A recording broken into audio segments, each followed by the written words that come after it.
जय Hind and welcome to our next class. आज का जो टॉपिक है वो बहुत ही इम्पोर्टेंट टॉपिक है और इसे आप लोग मेरे साथ स्टेप बाय स्टेप समझेंगे। और इस बात को before we start the class बहुत इम्पॉर्टेंट है आप सबको क्लियरली अंडरस्टैंड करना कि स्पोकन इंग्लिश यानी बोलचाल की अंग्रेज़ी भाषा, बोलचाल के लिए हमें हमेशा सेंटेंसेस की ज़रूरत पड़ती है। और सेंटेंस बनाना कैसे है, क्योंकि ढेरों सिचुएशंस होती हैं, ढेरों बातचीत करने की मौके और ओकेजन्स होते हैं, और उनको आप कैसे बोलेंगे, उस संदर्भ में आप क्या बात करेंगे, ये हर चीज़ तो मुमकिन नहीं है मेमोराइज करना या रट लेना। तो उससे अच्छा है उसे समझें कि ये प्रोसेस होता क्या है, सेंटेंस बनाने का स्टेप बाय स्टेप क्या प्रोसेस है और क्या उसके पीछे ग्रामर एस्पेक्ट है जो उसे प्रॉपर सेंटेंस स्ट्रक्चर देगा। जो भी वाक्य आप बनाना चाहते हैं अंग्रेजी में, उसमें क्या की फैक्टर्स होंगे जो इस चीज़ को इंश्योर करेंगे या दे विल मेक श्योर कि आपका जो सेंटेंस फॉर्मेशन है वो बिल्कुल सही यानी एक्यूरेट हो। तो आज का टॉपिक बहुत इम्पॉर्टेंट है। हम बहुत आराम से, बहुत धीमी रफ्तार से ही आज क्लास को आगे लेके जाएंगे, क्योंकि जल्दी जल्दी भागकर मैं चाहती नहीं कि किसी तरह की कंफ्यूजन किसी के भी दिमाग में बाकी रह जाए। तो आज का जो टॉपिक है that is forming simple sentences. भाषा में अपनी बात बताने के लिए एक दूसरे को हम हमेशा शब्दों का प्रयोग करते हैं, वर्ड्स का यूसेज करते हैं और उन वर्ड्स को एक के साथ एक जोड़कर हिंदी में जैसे हम कहते हैं वाक्य बनाते हैं, वैसे ही इंग्लिश में हम एक सेंटेंस बनाते हैं। लेकिन अंग्रेजी और हिंदी भाषा की जो सेंटेंस फॉर्मेशन है उसके जो बेसिक स्ट्रक्चर्स हैं उसमें थोड़ा सा फर्क रहता है। तो आज हम इसी चीज़ को टैकल करेंगे, इसी चीज़ को समझने की कोशिश करेंगे। तो जब भी हमने सिंपल सेंटेंस बनाना है, क्या थंब रूल है, क्या इम्पॉर्टेंट रूल है जो आपको ध्यान में रखना है एज फार एज आपने स्पोकन इंग्लिश की बात करनी है। तो सब्जेक्ट, सेंटेंस के शुरू में हमेशा सब्जेक्ट, उसके बाद वर्ब और उसके बाद ऑब्जेक्ट की एक सीक्वेंस को फॉलो किया जाता है। चलिए घबराइए नहीं, डोंट गेट इंटिमिडेटेड, बिल्कुल घबराएंगे नहीं। हम इस चीज़ को अब आगे पूरी क्लास में आज इसी को ही समझेंगे, इसी को ही डिस्कस करेंगे, इसी को ही प्रैक्टिस करेंगे। चलिए, सो आज का सेशन क्या है, इस सेशन का मेन ऑब्जेक्टिव्स जो हैं वो ये हैं। सबसे पहले और सबसे इम्पॉर्टेंट जो मैं चाहती हूँ कि मैं इसमें अचीव कर सकूं क्लास में, वो ये है कि मैं आप सबको अंडरस्टैंड करा सकूं, समझा सकूं सिंपल तरीके से कि एक ठीक या एक्यूरेट इंग्लिश का सेंटेंस हम कैसे बनाएंगे, उसका बेसिक ढांचा क्या होता है। जैसे कोई भी बिल्डिंग बनाते हैं, एक बेसिक स्ट्रक्चर चाहिए होता है, एक बेसिक ढांचा चाहिए होता है, एक बुनियाद चाहिए होती है। तो सेम वे स्पोकन इंग्लिश में फॉर फॉर्मिंग अ सेंटेंस, एक सेंटेंस को बनाने के लिए हम हमेशा सब्जेक्ट, वर्ब और ऑब्जेक्ट, इस तरीके से इन बातों को ध्यान में रखकर ही सेंटेंस को फॉर्म करते हैं। अब ये हमारे लिए समझना क्यों ज़रूरी हो जाता है इसका सीक्वेंस, क्योंकि अगर हम इसको समझ लेंगे तो हमें बुनियादी ढांचा बनाना आ जाएगा। तो हमारे लिए बहुत आसान हो जाएगा जब हमें समझ आ गई कि किस सीक्वेंस में हमें वर्ड्स को स्ट्रिंग करना है, आपस में जोड़ के वाक्य बनाना है। तो जो अंग्रेज़ी बोलने की झिझक है वो अपने आप ही इवेपोरेट हो जाएगी, अपने आप ही छूमंतर हो जाएगी। सो और हम इस सेशन में क्या एक इम्पॉर्टेंट चीज़ देखेंगे, हम बहुत सारे प्रैक्टिस सेंटेंसेस भी करेंगे ताकि हमारी जो अंडरस्टैंडिंग का लेवल है इस कंसेप्ट को लेके, सब्जेक्ट वर्ब ऑब्जेक्ट जो हम एक कंसेप्ट लेके चल रहे हैं, उसके लिए जो अंडरस्टैंडिंग है वो अच्छे से क्लियर हो जाए और हम एवरीडे वोकैबुलरी यानी हर रोज़ की बोलचाल की भाषा के जो शब्द हैं उनका इस्तेमाल करके सब्जेक्ट, वर्ब और ऑब्जेक्ट स्ट्रक्चर्स के हिसाब से सिंपल सेंटेंसेस बना सकें।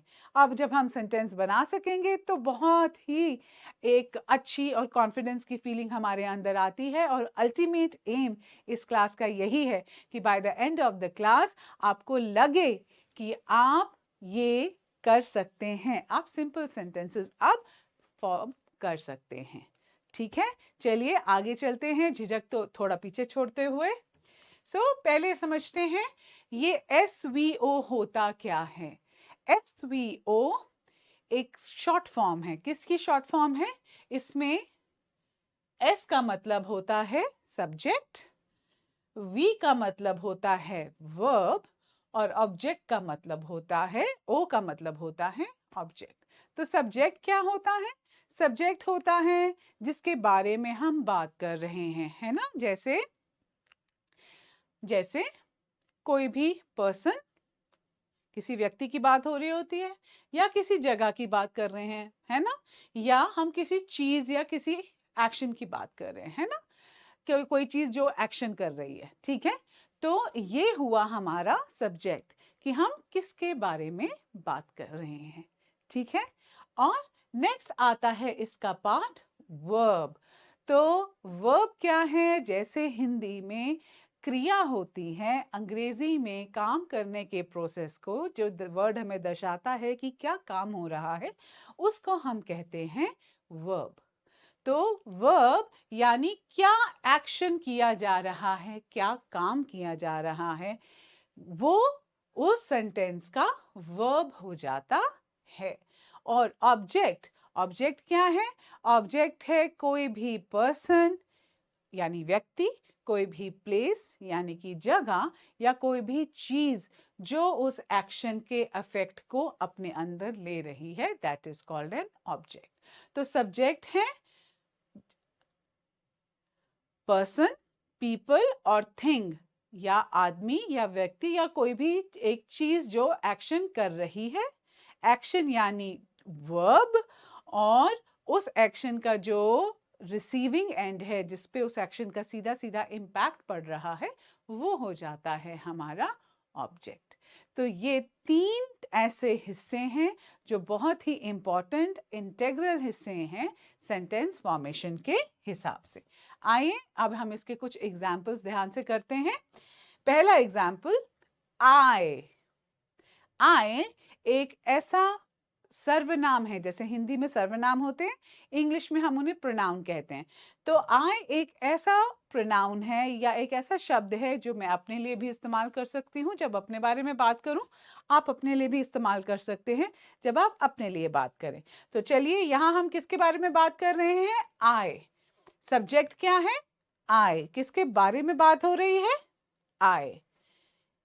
ईट, ईट यानी कुछ काम करना, कुछ क्रिया करना, यानी वर्ब। सो आई ईट, क्या क्या खा रही हूं मैं? An apple. तो ऑब्जेक्ट क्या हुआ जिसने इस एक्शन को रिसीव किया? Apple. So I eat an apple, मैं एप्पल खा रही हूं। या इस तरह से हम इसे ब्रेक डाउन करके समझेंगे। मुश्किल नहीं है, पहला चरण है, यहां से आगे बढ़ते हैं। शी, शी यानी जिसके बारे में बात हो रही है, यानी हमारा सब्जेक्ट। शी रीड्स, क्या कर रही है? पढ़ रही है। तो क्या कर रही है यानी वर्ब। तो सब्जेक्ट के बाद आया वर्ब। शी रीड्स, क्या पढ़ रही है? A book. क्या पढ़ रही है? क्या ऑब्जेक्ट हुआ? बुक। अब हम आगे चलें, नेक्स्ट देखें। दे, दे यानी वो लोग। जब लोगों की बात हो रही है तो हम यूज करते हैं प्रोनाउन दे। दे यानी हमारा सब्जेक्ट, किसके बारे में हम बात कर रहे हैं? दे, वो लोग क्या कर रहे हैं? क्या वर्ब कर रहे हैं? क्या गतिविधि कर रहे हैं? क्या एक्टिविटी कर रहे हैं? वॉच। दे वॉच, वॉच क्या कर रहे हैं? किस चीज को वॉच कर रहे हैं? क्या ऑब्जेक्ट वॉच कर रहे हैं? टीवी। तो ये तीनों चीजें एक सेंटेंस में मिलके उसे एक स्ट्रक्चर प्रदान करती हैं और हमें हेल्प करती हैं, मदद करती हैं कि हम अपनी बात बता सकें। तो ये हैं बहुत ही सिंपल सेंटेंसेस, पर हमेशा शुरुआत सिंपल से कॉम्प्लिकेटेड तक रहती है। तो आज हम फर्स्ट स्टेप ले रहे हैं और very sure I am of the fact कि बहुत जल्दी ये हम अटेन कर जाएंगे।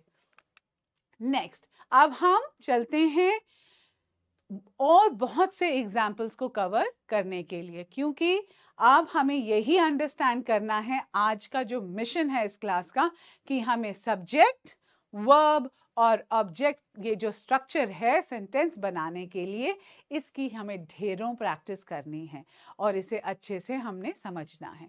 तो आइए अब इलैबोरेट करते हैं सब्जेक्ट्स पे। सब्जेक्ट क्या हो सकते हैं? यहाँ पे मैंने ढेरों प्रोनाउंस लिए हैं। इसमें नाम भी हो सकते हैं, नाम यानी नाउन्स। आपका नाम, मेरा नाम, मैं भी तो एक सब्जेक्ट हो सकती हूँ, मेरे बारे में मैं बात कर रही हूँ, या आप मेरे बारे में बात कर रहे हैं, मीनाक्षी इज टीचिंग, तो मीनाक्षी सब्जेक्ट है ना। तो उसकी जगह अगर मेरा नाम ना लेकर के आप एक सर्वनाम लगाना चाहें तो आप मेरी नाम की जगह क्या यूज कर सकते हैं? शी। तो शी बन जाएगा मीनाक्षी की जगह सब्जेक्ट आपके सेंटेंस में। तो आइए कुछ सिंपल सब्जेक्ट्स जो जनरली हम यूज करते हैं सर्वनाम के शेप में, उनको समझते हैं। आए एक ऐसा प्रोनाउन या एक ऐसा सर्वनाम जो हम और आप अपने लिए बातचीत करने के लिए हमेशा इस्तेमाल करते हैं। ये बहुत ज़्यादा यूज़ किया जाता है क्योंकि हम अक्सर अपने ही बारे में बात करके दूसरे को बताते हैं कि हम क्या कर रहे हैं, हम क्या सोच रहे हैं। तो ये है आई। यू यानी आप, दूसरे इंसान के लिए हम यूज़ कर सकते हैं यू। ही, कोई भी बच्चा, बालक या मेल यानी आदमी, उनके लिए आप यूज कर सकते हैं ही। शी, कोई भी बच्ची, बालिका यानी या कोई औरत, उनके लिए आप यूज कर सकते हैं शी। देन दे, दे यानी वो लोग। ओके, जब हम बहुत सारे लोगों की बात करें तो हम बोल सकते हैं दे। देन वी, जब हम 2-3 लोग अपने बारे में बात करें कि हम आज घूमने जा रहे हैं, वी आर गोइंग।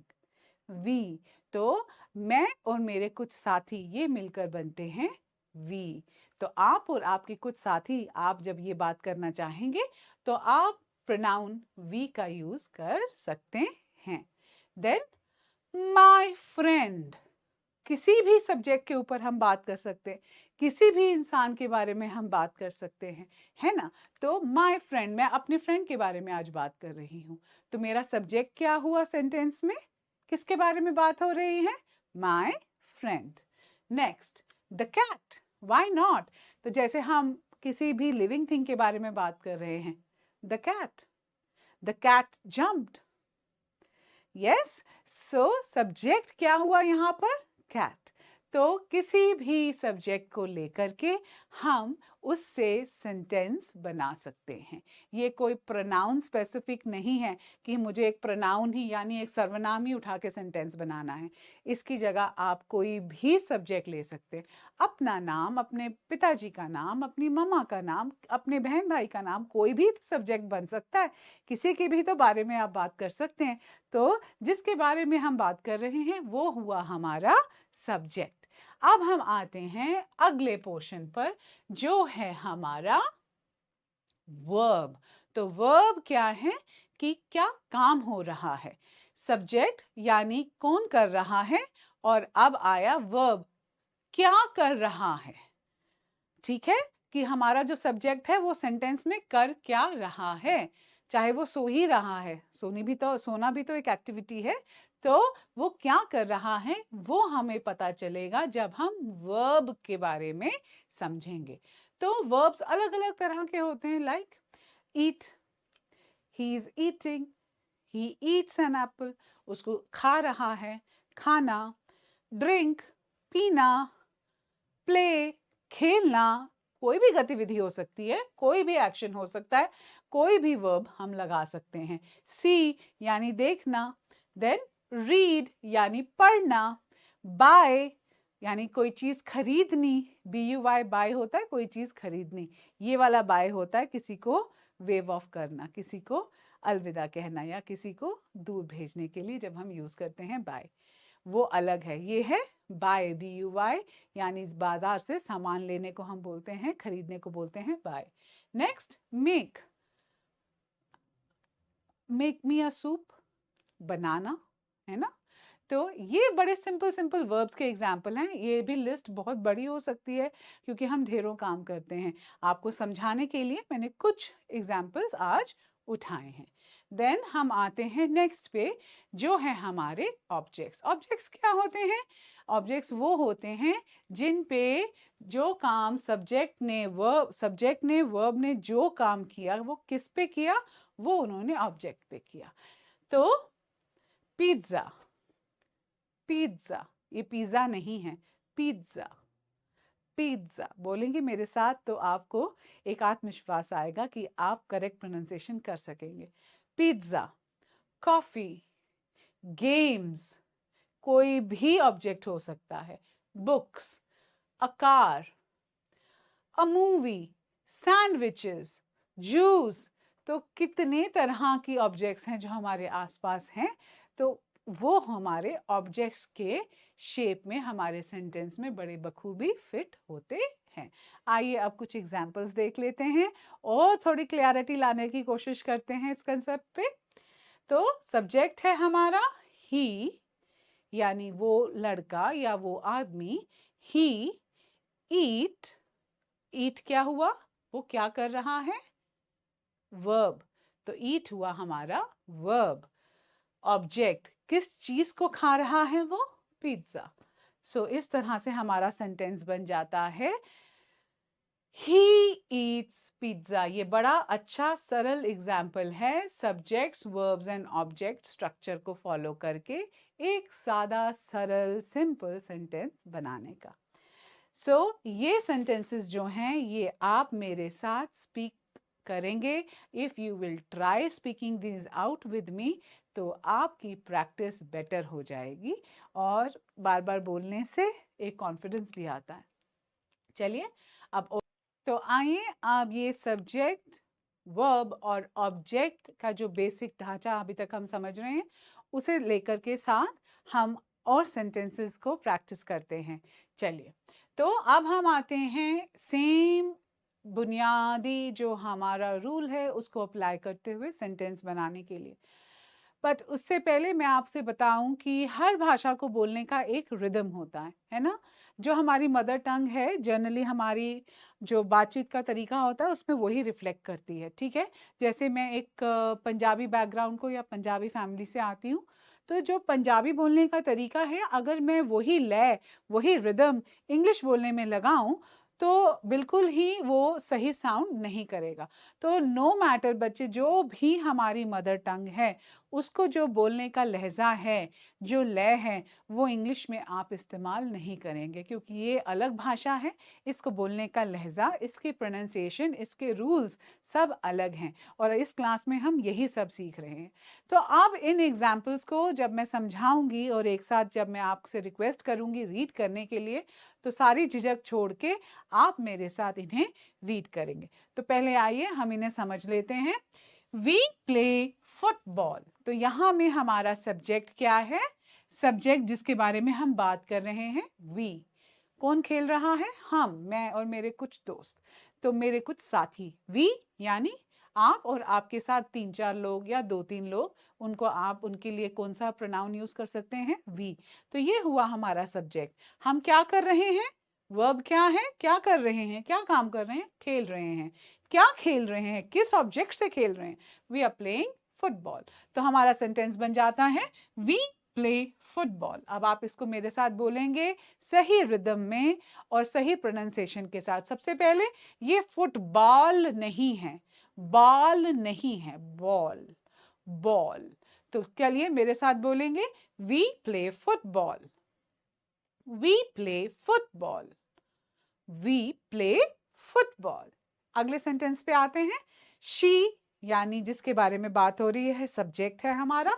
शी वो क्या कर रही है, ड्रिंक्स, क्या पी रही है, वाटर। और अगर कोई चाय पी रहा हो तो आप कैसे बोलेंगे, शी ड्रिंक्स टी।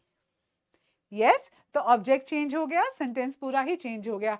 लाखों सेंटेंसेस इस तरह से इन तीनों के हेर फेर से आप बना सकते हैं। यहाँ पे शब्द बदल दीजिए, आप देखेंगे पूरा का पूरा सेंटेंस ही बदल जाता है।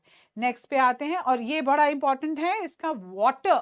आप इसकी प्रोनाउंसिएशन सही रखेंगे, वाटर नहीं बोलेंगे, वाटर नहीं है, water, what is it, water. So हम बोलेंगे शी ड्रिंक्स वाटर, वो water, no, water. Next, the dog chases the cat. तो किसके बारे में बात हो रही है, क्या सब्जेक्ट है हमारा, हमारा सब्जेक्ट है ये शरारती डॉग। ये शरारती डॉग क्या कर रहा है, चेज कर रहा है। क्या वर्ब है, चेज। चेज क्या होता है, किसी के पीछे भागना। तो ये डॉग किसी के पीछे भाग रहा है, किसके पीछे भाग रहा है भाई, क्या ऑब्जेक्ट है जिसके पीछे भाग रहा है, बॉल, बाल नहीं, ball. The dog chases the ball. So we move on now to the next slide. और इसमें मैंने आपके सामने कुछ सेंटेंसेस रखे हैं। इन सेंटेंसेस में से मैंने सब्जेक्ट, वर्ब और ऑब्जेक्ट स्ट्रक्चर में से वर्ब हटा दिया है, ब्लैंक छोड़ दिया है। और यहाँ पर दो ऑप्शंस आपके सामने रखी हैं, आप इनमें से चूज करेंगे कि कौन सा सही वर्ब है, क्या सही गतिविधि है, क्या सही काम की प्रक्रिया है जो इस सेंटेंस में फिट होनी चाहिए।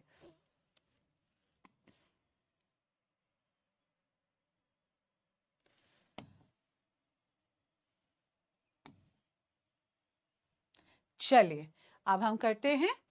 I यानी सब्जेक्ट जिसके बारे में बात हो रही है, मैं, ये आप अपने लिए भी यूज करेंगे जब अपने लिए बात करेंगे।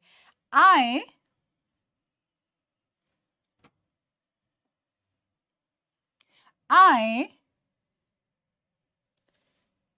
Dash coffee, I want coffee.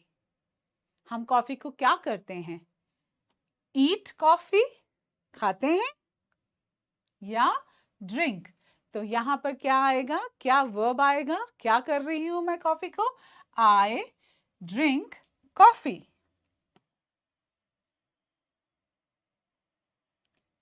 So I drink coffee.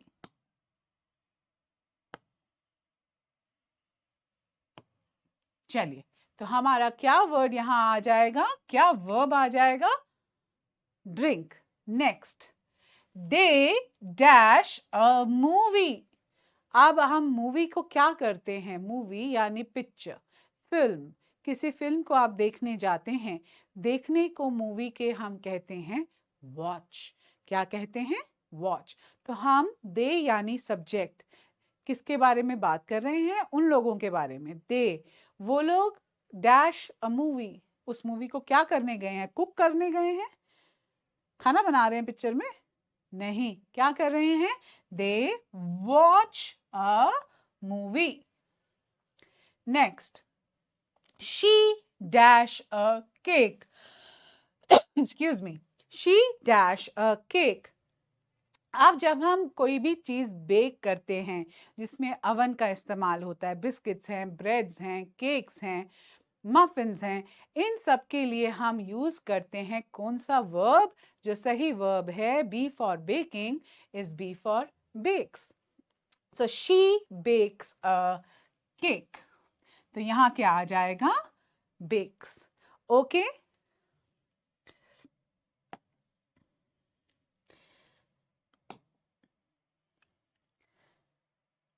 अब हम चलते हैं कुछ और एग्जाम्पल्स की तरफ।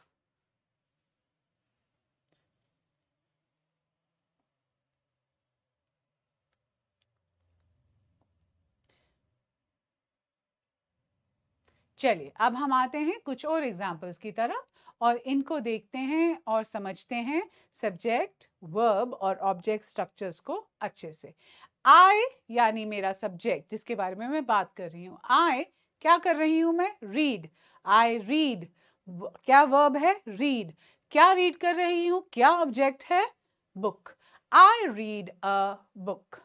नेक्स्ट, शी ड्रिंक्स टी, वो क्या कर रही है, शी ड्रिंक्स टी, वो यानी जिसके बारे में सब्जेक्ट है, जिसके बारे में बात हो रही है, शी क्या कर रही है, वो क्या वर्ब है। नेक्स्ट आता है सब्जेक्ट के बाद वर्ब, वर्ब में क्या आ रहा है, ड्रिंक्स, और फिर आता है हमारा ऑब्जेक्ट। ऑब्जेक्ट यानी वो क्या गतिविधि का असर किस पे पड़ रहा है, चाय पे। तो she drinks T. They play soccer. Soccer एक अच्छा शब्द है फुटबॉल को रिप्लेस करने के लिए। Next, we watch TV. हम यानी सब्जेक्ट, वॉच यानी वर्ब, ऑब्जेक्ट यानी TV. We watch TV. Next, he likes pizza. He यानी जिसके बारे में बात हो रही है, जो हमारा सब्जेक्ट है सेंटेंस में। ही लाइक्स क्या, pizza. The cat chases a mouse. The cat यानी सब्जेक्ट, वो क्या कर रही है, चेज कर रही है। किसको चेज कर रही है, चूहे को, माउस।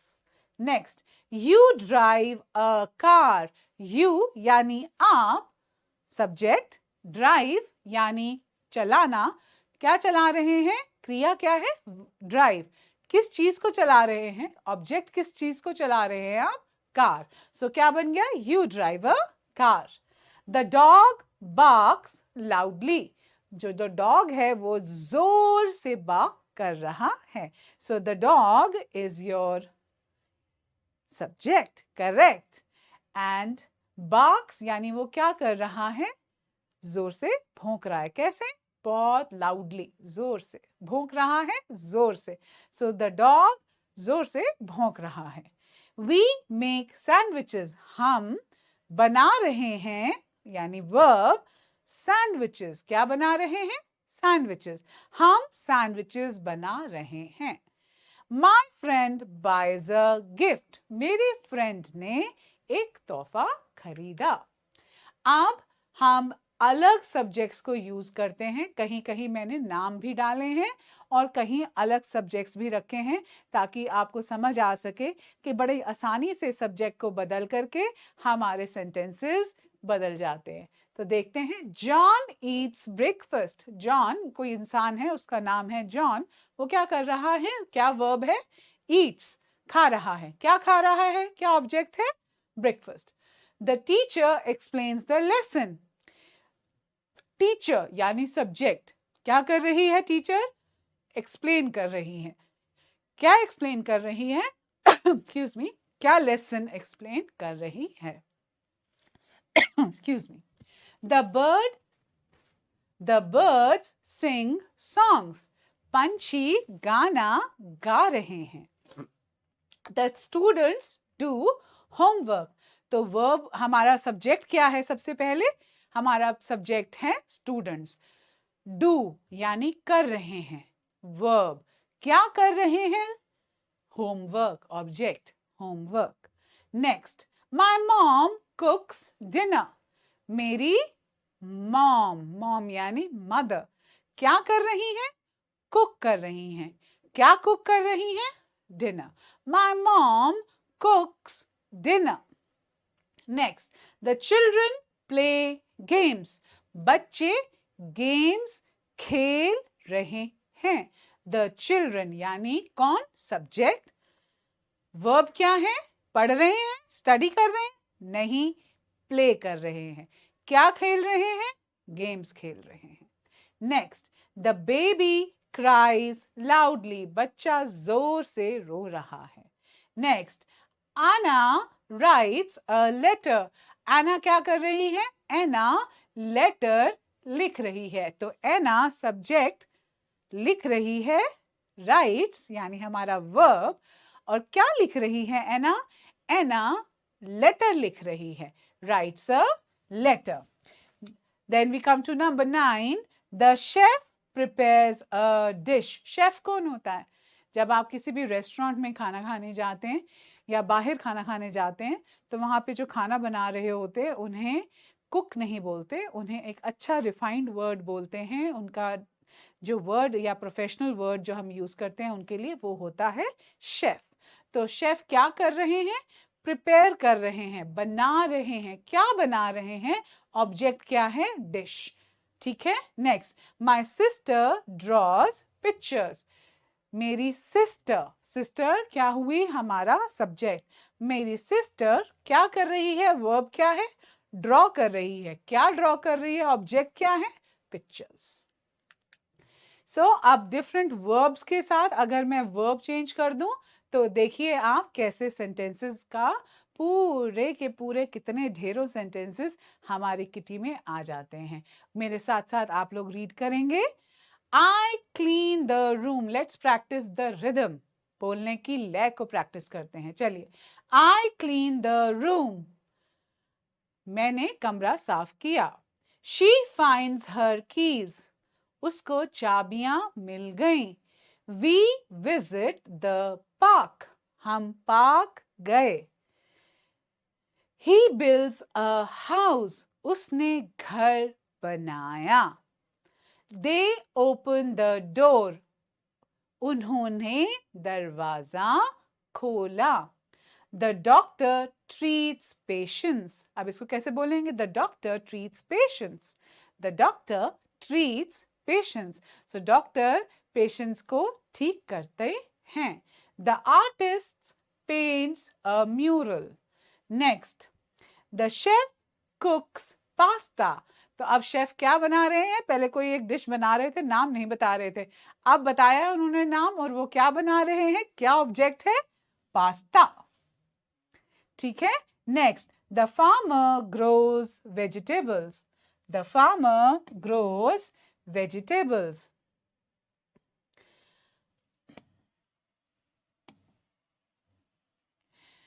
यहां में फार्मर हमारा बन गया सब्जेक्ट। फार्मर क्या कर रहा है? ये हमारा हो गया सब्जेक्ट। ग्रो क्या कर रहा है? ये हमारा है वर्ब। वर्ब, और क्या चीज को ग्रो कर रहा है? वेजिटेबल्स क्या है हमारा? ऑब्जेक्ट। तो the farmer grows vegetables.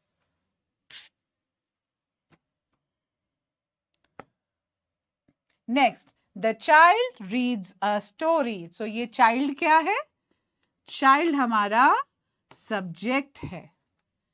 Yes, reads, reads यानी वो क्या कर रहा है? वर्ब है। तो ये देखिए, सब्जेक्ट वर्ब। अ स्टोरी, क्या पढ़ रहा है वो?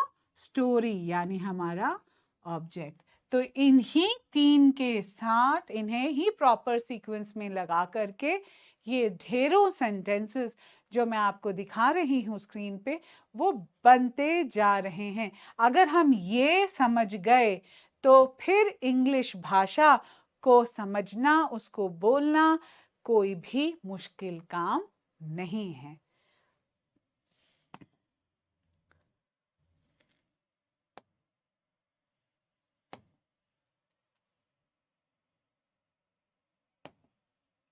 चलिए, अब हम आगे चलते हैं और एक बारी रैप अप कर लेते हैं कि आज हमने क्या क्या समझा।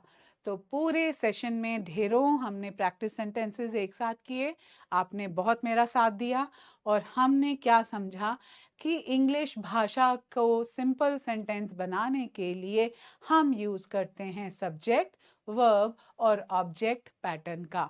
ये एक पर्टिकुलर सीक्वेंस में ही आएंगे। हमेशा सेंटेंस के शुरू में आप सब्जेक्ट लगाइए, उसके बाद वो क्या कर रहा है वर्ब बताइए, और उस वर्ब का या उस क्रिया का किस पे अफेक्ट हो रहा है उस शब्द को डालिए। ये तीनों इसी पैटर्न में फिट होते हैं और एक सेंटेंस बनाने में हमारे हमेशा काम आते हैं। यही एक तरीका है जिससे आप ढेरों सेंटेंसेस बना सकते हैं। एंड ये बिना बोले तो मैं रह ही नहीं सकती कि आप बार बार प्रैक्टिस करिए। आज आपने ढेरों सेंटेंसेस मेरे साथ करे हैं, बार बार इस लेक्चर को रिविजिट करिए, समझिए और प्रैक्टिस कीजिए। जितनी आप प्रैक्टिस करेंगे उतने ही आप परफेक्ट होंगे। जब आपको ये सेंटेंस फॉर्मेशन बेसिक आइडिया अच्छे से समझ हो जाता है तो उसे अपनी बोलचाल में लेकर आइए। छोटे छोटे सिंपल सेंटेंसेस बनाने अपनी बोलचाल के लिए इस्तेमाल करना शुरू कीजिए, क्योंकि जब तक आप उसको रियल लाइफ में जो क्लास में सीख रहे हैं रियल लाइफ में नहीं उतारेंगे तब तक एक्सक्यूज मी, तब तक इस चीज का ढेर फायदा आप तक नहीं पहुंचेगा। Excuse me. Now we move on to the vocabulary. अब हम आते हैं बोलचाल की भाषा को बढ़िया बनाने के लिए कुछ शब्द भी हमारे पास होने चाहिए। तो चलिए आज की वोकैबुलरी में देखते हैं हम कौन से वर्ड्स हैं जिनका मीनिंग समझेंगे, उनके स्पेलिंग्स भी याद करेंगे और उन्हें समझाने के लिए मैंने बड़े ही सिंपल सेंटेंसेस आपके सामने रखे हैं। इन्हें अगर आप समझते हैं और अंडरस्टैंड कर लें ठीक से, तो आप ये वर्ड्स को बड़े इजीली यूज कर सकते हैं डे टू डे भाषा के लिए। तो जो पहला वर्ड है वो है इंजॉय। इंजॉय, इंजॉय एक वर्ब है, हम जो करते हैं, एक क्रिया है। तो आप इसको ध्यान रख करके इजीली सेंटेंस फॉर्मेशन में यूज कर सकते हैं अब। So enjoy, to take pleasure in something, किसी चीज को करने में मजा आना को हम बोलते हैं मजा आना, is enjoy. I enjoy listening to music. I यानी सब्जेक्ट, एंजॉय यानी verb. Yes, listening to, enjoy listening यानी verb, music object. I enjoy listening to music. Next, prefer. prefer यानी एक चीज को दूसरे के ऊपर चुनना, किसी चीज को चुनना हम कहते हैं prefer. So to like something more than the other, किसी चीज को दूसरे की तुलना में बेहतर पाना, उसे बोलते हैं prefer करना. So I prefer tea over coffee. So मैं चाय ज्यादा बेहतर समझता हूं कॉफी के ऊपर। ठीक है, मुझे चाय अच्छी लगती है कॉफी से ज्यादा। सो आई यानी मेरा सब्जेक्ट, प्रेफर यानी हमारा वर्ब, कॉफी यानी object. So I prefer coffee, I prefer tea over coffee. Next, excited. Excited यानी एक एडजेक्टिव, मतलब जो मेरी फीलिंग को दर्शा रहा है। फीलिंग एंथुजियास्टिक, बहुत किसी चीज को लेके जब एक्साइटमेंट हो जाती है, हम ईगर हो जाते हैं या उत्सुक हो जाते हैं। उत्सुक होना इंग्लिश में होता है excited. Feeling enthusiastic about something, किसी चीज को लेकर के बहुत उत्साहित होने को हम बोलते हैं excited. I am excited about the concert this week. I am excited about the class. Next, bored. Excited का एकदम ऑपोजिट है बोर्ड, किसी चीज को लेकर के बहुत ही इंटरेस्ट ना दिखाना, अनइंटरेस्टेड होना किसी चीज में। ठीक है, किसी चीज को लेके थक जाना, बोर हो जाना वही चीज करते करते, तो उसके लिए हम बोलते हैं board. So I get bored while I do nothing. I get bored sitting at home, मैं घर में बैठ के बोर हो जाती हूँ। I get bored sitting at home. And the next word is curious. Curious, curious यानी जिज्ञासा होना, किसी चीज को जानने के लिए कीन होना। सो इसका इंग्लिश में क्या मतलब होता है? ईगर यानी keen to learn something new. I am curious to know more about English. So आप एक कुछ छोटा सा असाइनमेंट मैं आपको देती हूँ, ट्राई कीजिए ये करना, ताकि आपकी जो आज की क्लास है उसकी एक बढ़िया सी रिवीजन भी हो जाए, और जो आपको लगता है कि जहां आप अटक रहे हैं उसको भी, एरियाज को आप मार्क कर सकें, ताकि लाइव सेशन में मैं आपको और क्लैरिटी दे सकूं। तो आज की असाइनमेंट क्या है? 5 सब्जेक्ट्स कुछ ऐसे लिखें आप जिसमें आप सब्जेक्ट, वर्ब, ऑब्जेक्ट, स्ट्रक्चर का ध्यान रखें, और जो वोकैबुलरी आज हमने क्लास में सेंटेंसेस में करी है या वोकैब गलोर में करी है, उनका यूज करके कोई भी अच्छे बढ़िया 5 सेंटेंसेस आप बनाइए। और क्या करेंगे, ये सेंटेंसेस जब आप बना लेते हैं तो जिसमें बनाए हैं वो नोटबुक लेकर के जरा शीशे के सामने खड़ी होइए एंड ट्राई टू स्पीक बिना अपनी मदर टंग का लहजा यूज किए। Try to speak like a English speaker would speak. ठीक है, कोशिश करिए, और कोशिश करने वाले की कभी हार नहीं होती। Step by step we will move forward. सो जाने से पहले एक छोटी सी बात जो बहुत इंपॉर्टेंट है मेरे लिए आपको बोलना, और आपको उसको समझ के साथ लेकर के चलना। कीप प्रैक्टिसिंग, प्रैक्टिस करते रहिए। आप ऑलरेडी अगर सब्जेक्ट, वर्ब, ऑब्जेक्ट, स्ट्रक्चर को समझ चुके हैं तो आप बेटर हो चुके हैं इंग्लिश की सेंटेंस फॉर्मेशन में। So there is no stopping now. अब हार नहीं माननी, पीछे मुड़कर नहीं देखना। Until I meet you next time, तब तक के लिए थैंक यू एंड जय हिंद।